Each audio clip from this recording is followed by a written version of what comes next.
episode of First Person is coming right at your face.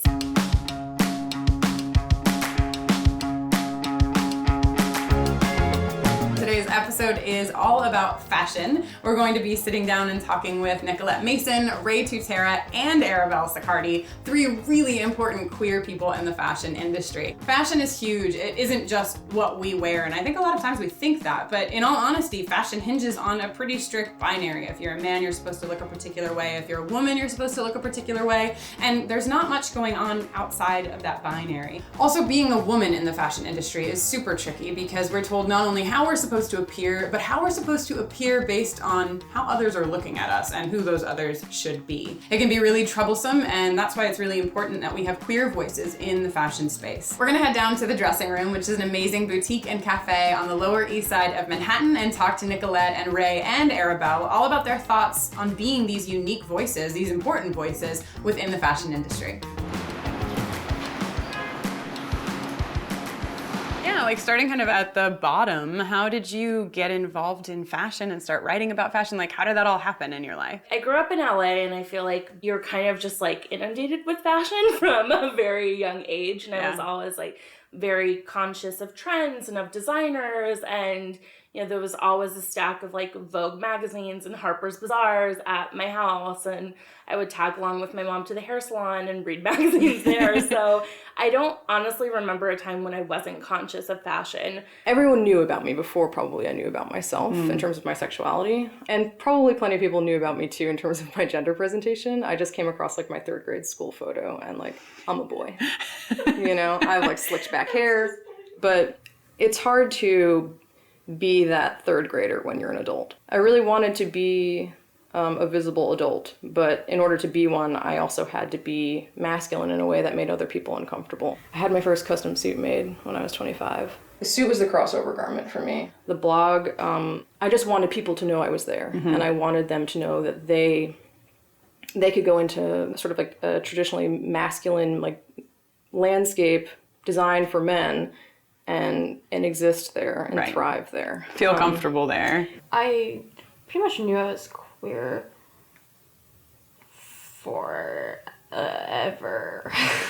The reason I really loved fashion from the very beginning was Rae Tutera from Comme des Garçons. I'm gonna just do a quick haul/brag video on what I got at the Comme des Garçons sample sale. She designs for women who don't give a shit about what their husband thinks. It allowed me to see identity through a queer lens of resistance, not about other people's desires. It's about seeing how you relate to the world and how you interact with it. I mean, it makes a lot more sense to me now, just having you explain the tiniest bit of it, that so many other designers are designing for other people to look at it, as opposed to the person saying, like, this is something that I have autonomy over. I want to feel this relationship with this piece of and it's clothing. not to discredit the people, because like people, they want to be wanted by other people. Like, I'm not saying like I don't have feelings and I don't want to connect to other people, but I want to be seen in the exact way that I want to be seen. I don't want to have to negotiate that for other people's comfort, and I'm totally invested in making people uncomfortable in my writing. The more I started coming into my queer identity, the more confused I was about my personal style. And so I went through this really weird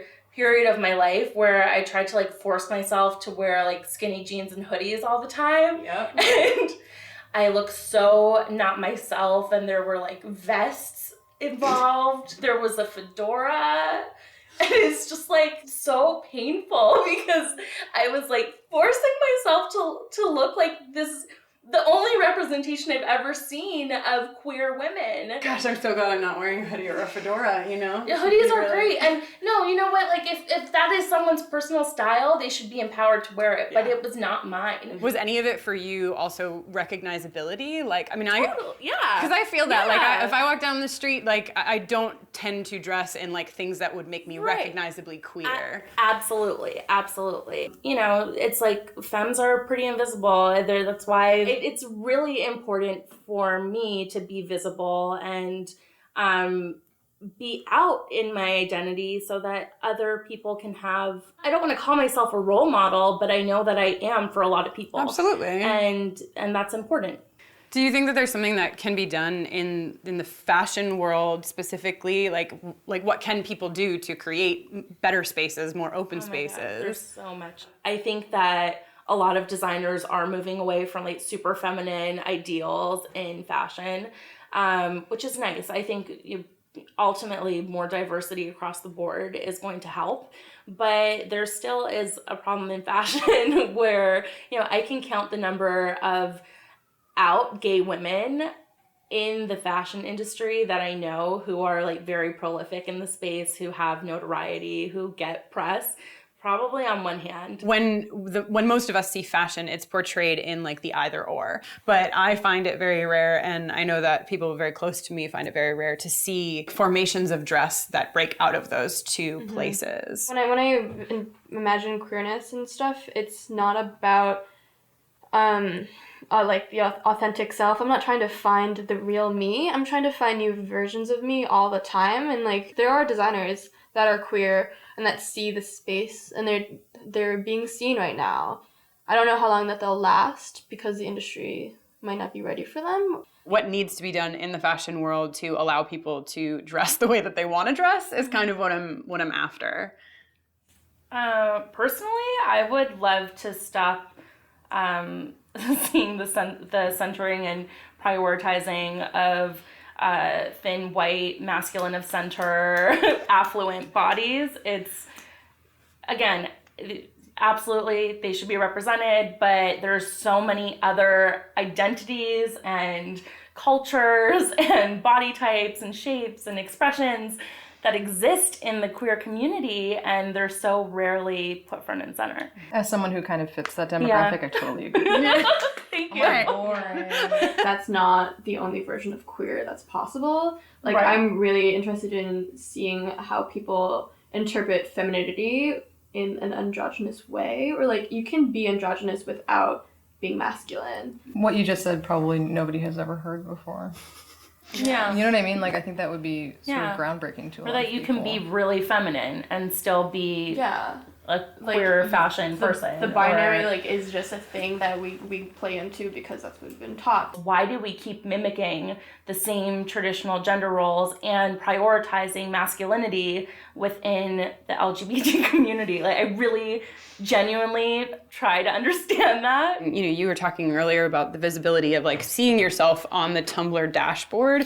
I know like it sounds silly, myself, but just like, seeing someone who you're like, oh, I can dress like this, I can look like this. And I know that like we get questions all the time from people who are like, hey, I don't want to wear a suit to a wedding, and I don't want to wear a dress to a wedding, and I don't know what to wear. And that's a visibility that I think is really deserves attention and growth. And I agree. And those folks are often pressured into choosing a dress or a suit, Yeah. right? I really do want to thank all three of you for being here. I feel like it's an important conversation. The more it's talked about, the bigger change will happen. So thank you for being with us. Thanks for having us. Hey, thanks for watching. It was super fun to be down at the dressing room. Thank you to them for allowing us to be in their space. And of course, you can follow Nicolette, Rae, and Arabelle all over the internet, Instagram, Facebook, Twitter, etc. You should, because they're awesome and they're doing a lot of important work. And also, please follow us and subscribe to our channel so that you can stay up to date on all of the new episodes. Last but not least, please talk to us in the comments and let us know what issues you want us to tackle and what people you want us to speak to. We'll be listening, we'll be responding to your comments, and your voice is quite literally going to shape this show. So we look forward to hearing from you, and have an awesome day. Bye. Bye. We had like the same exact pitch.